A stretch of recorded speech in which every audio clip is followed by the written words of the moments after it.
Hola, hoy quiero hablarles del tiempo pasado, el pretérito, uno de los tiempos que usamos en español para referirnos a acciones pasadas.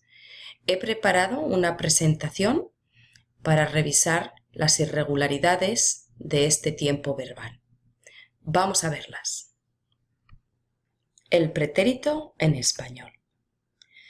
We use el pretérito to talk about past actions. We have different types of other past tenses that we will talk another day. And each past tense has different uses. Let's see the uses that we have for el pretérito. We use el pretérito when we want to talk about the beginning or the end of a past action. La película comenzó a las 8.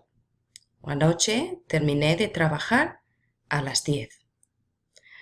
We also use it for actions completed in the past. María estuvo de viaje el mes pasado. Yo estudié por una hora. Another use is to narrate a series of consecutive past actions. Me levanté, me vestí y salí a pasear. And lastly, we use it also for interruptions.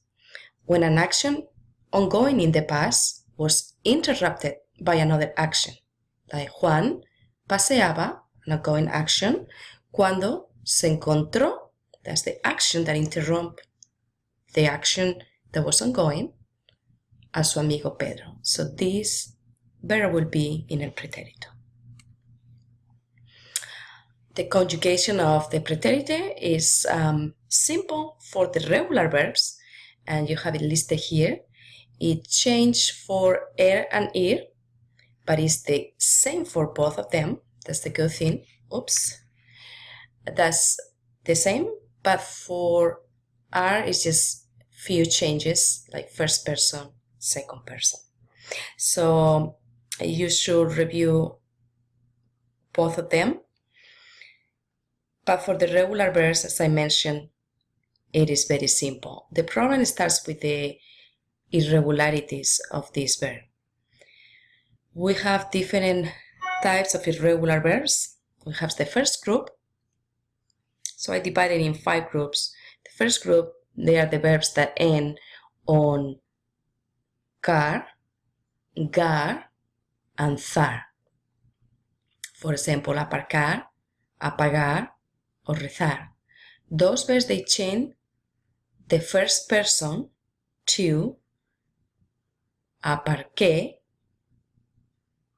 apagué, or recé. So the ending, as you see, it changed.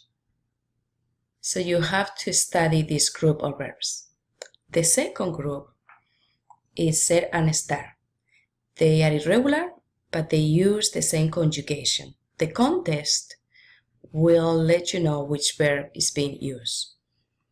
The conjugation is yo fui, tú fuiste, él fue, nosotros fuimos, vosotros o vosotras fuisteis, ellos, ellas, ustedes fueron. The third group is the group of verbs that they have a stem change, like poder, tener, poner, saber, estar, querer, hacer, and venir. And here is the stem change. You have to memorize this changing on the stem. And also remember that this group also have an changing on the ending for yo and él and ella. So the first person yo and the third person él and ella have a different changing at the end compared to the regular verbs. The fourth group is the verb traer, to bring, and then most of the verbs that end on cir. For example, traer, conducir, traducir, decir. Those verbs and anyone that ends on cir will have a stem change. They are changing the C as in Charlie for hot down, ¿no? Traje, conduje, traduje. Traer doesn't have a C, but it just changes also with the same stem change. This list of verbs, they also have ending change, but only in the third person plural, ellos, ellas, and ustedes. It changed to eron instead of hieron on the regular verbs. And the last one is verbo dar. Dar changed to di, diste, dio, dimos, distes, and dieron. And please notice these verbs don't have an accent when they are irregular. They do have accents when they're conjugated as regular verbs, as we have seen on the first conjugation. But as they became irregular, they lost the accent, okay, in this conjugation. And this is all that I wanted to talk to you about el pretérito. I know it might seem a difficult verb, but actually it is easier because those irregular verbs, they follow a pattern. You just have to memorize that pattern. Just apply yourself a little bit of time and you will be mastering el pretérito en español. Thank you for watching.